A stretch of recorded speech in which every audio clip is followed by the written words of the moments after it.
Welcome back to episode 10. Today's the day we finally get this car to run for the very first time. In the last couple of days, Martin and Steve have been hard at work on the wiring for the car. They finished up the fueling wiring as well as wiring to the ECU inside of the car and have been testing to make sure that everything is working properly. They tested the fuel system for any leaks within the internals of the intake manifold as well as the surge tank system, and as everything is good to go. So we're about ready to start it, so let's get right to it.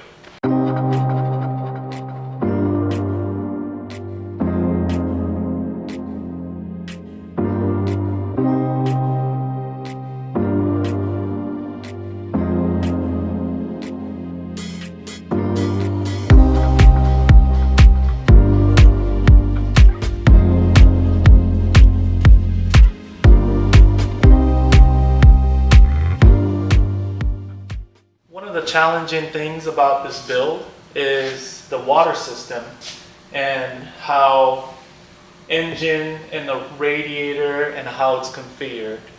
And as you can see, we finalized the water system and all the stuff hooked up. And this V6 Kia engine has sort of a unique water pump / water jacket system. It's placed on the back of the engine if you're looking at the engine from this way forward, and we had no choice but to make an air separator tank system. A lot of OEM cars have it, but this one is slightly more like a race car air separator tank, and it's designed for it to have a constant flow and also taking water ports from the highest part of the engine into the tank. So when it's sitting there circulating, the whole idea is to have the air and water separate. And this bottle and the way it's designed and fabricated, it's designed to swirl while it's doing it. So that helps it separate water and air, and hence you'll have a good cooling system. Another issue that we ran into is the packaging issue. This is a reservoir tank for the swirl tank, needs to be in the place where you can kind of get to. So we had no choice but to place them here. In a perfect world, I would have made these tanks a little bit bigger, but I had packaging issues, so they are a little small back here, but it should be doing its job, once we start it and once we verify all the lines are hooked up right. Another challenging thing was the fuel system on this car. Ferrari Steve made these beautiful fuel rails inside this plenum, and then we have 2 ports. And Delorean has gas tank all the way up front, and we have made this fuel surge tank. Basically, it's a tank full of fuel that's constantly being fed from the OEM tank, so that when you're going around corners, the fuel won't slash around like a normal tank would. It's this tank right over here. It's just filled with fuel. And again, another challenge thing was the packaging issue. We had no choice but to place it there. We will have heat shield, because it's right next to the exhaust. So from the surge tank, this is the main fuel line that splits into Y. And when I was making this bracket and Y, I really wanted to place fuel filter right before these rails so that you'll have no debris inside the injectors. And another thing that I was worried about is to be able to open it up and be able to clean it, since we're using a race car style fuel filter for this car. So this is kind of an odd place. I've never placed a fuel filter over the engine like this, but I think it's going to work out, since this is something that you always want to keep it clean. You can open the engine bay and take it out and service it. So that's why it's placed the way it got placed. All right, so the wiring system that we have set up for this car is pretty much standalone for the engine. The only thing that really interfaces with the car is there's a single wire that tells the system to turn on, and then obviously the gauges. At this point, we're not yet hooking the gauges up. I've manually tested that the oil pressure is functioning, and we're going to go ahead and set the throttle stops, make sure that our crank trigger is clean, and then go ahead and attempt to start the car and go through some of the basics of making sure that the car actually runs and the engine runs correctly, and we don't have sort of a bad wiring problem with the engine wiring harness.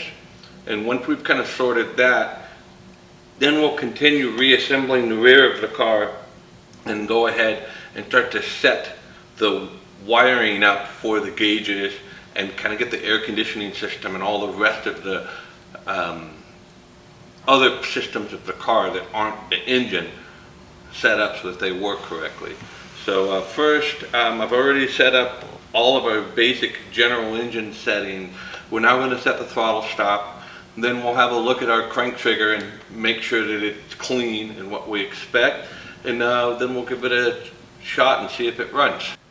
Okay, so you can see here we need to push OK when the throttle is fully closed. Okay, now we need Martin to open the throttle for us all the way. It's all the way open. Okay, and now we can say OK.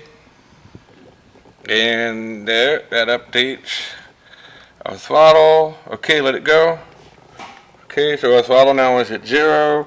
Go ahead and open the throttle back up. Okay, well, we're good.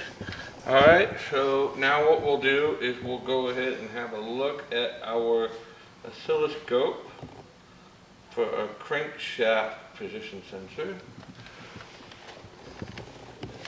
And so we'll go ahead and hit this button here.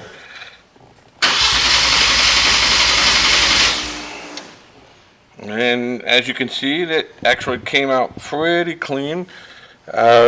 Engine cranks between 261 and 192 RPM.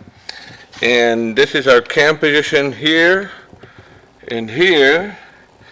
So, and you can see here that it seems to think that our top dead center is 124 or 244.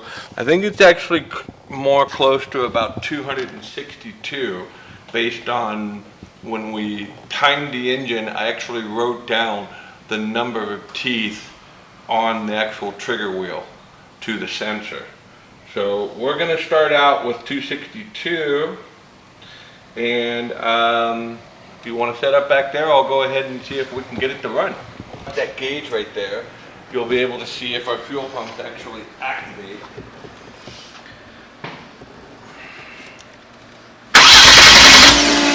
It's functional.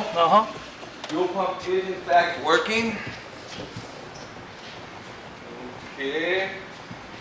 Alright, so I'm going to go ahead and manually turn on our ignition and turn on our injector power.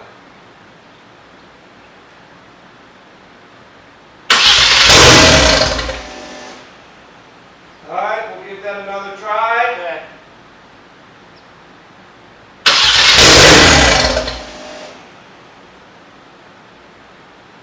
Alright, one more time.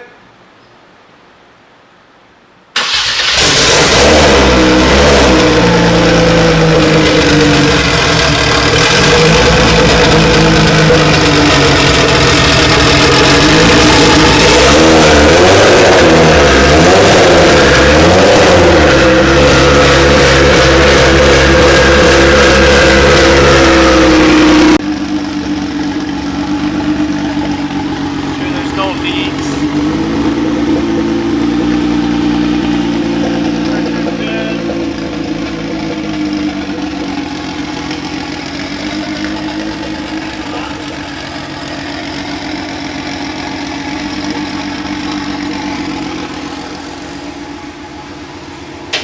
Now we're gonna go underneath the car and make sure nothing is leaking.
Ready? All right, Martin, we'll go ahead and shut it off, and you can check all the fluids and stuff, okay?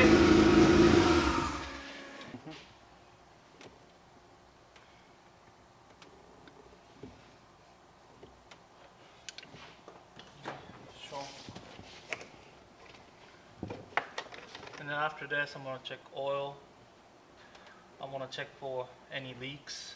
I'm gonna go around the car and make sure.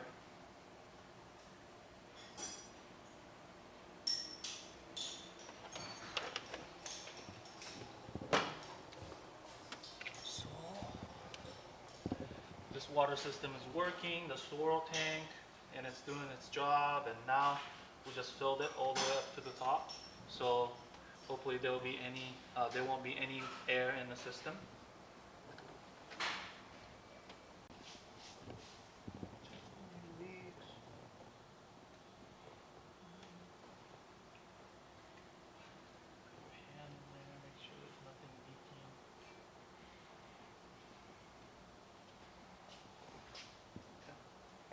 Oil.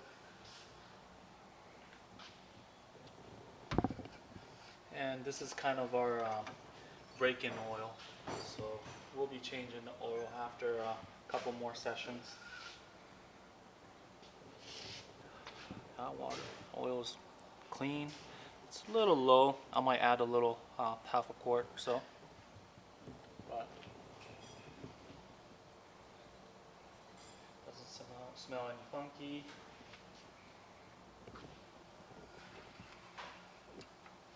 We can add a little oil.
It looks like it's warmed up enough that we can go ahead and rev it up and see what it sounds like.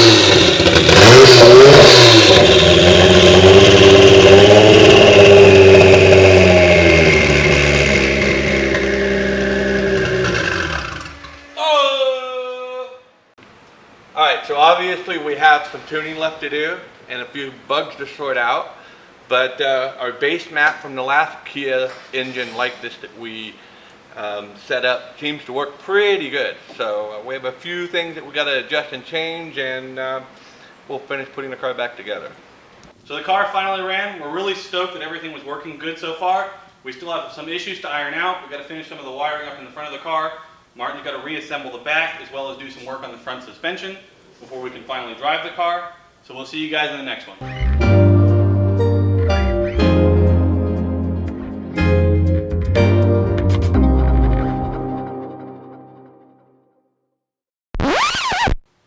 It ran. No, that sounds so cheap. So it finally ran.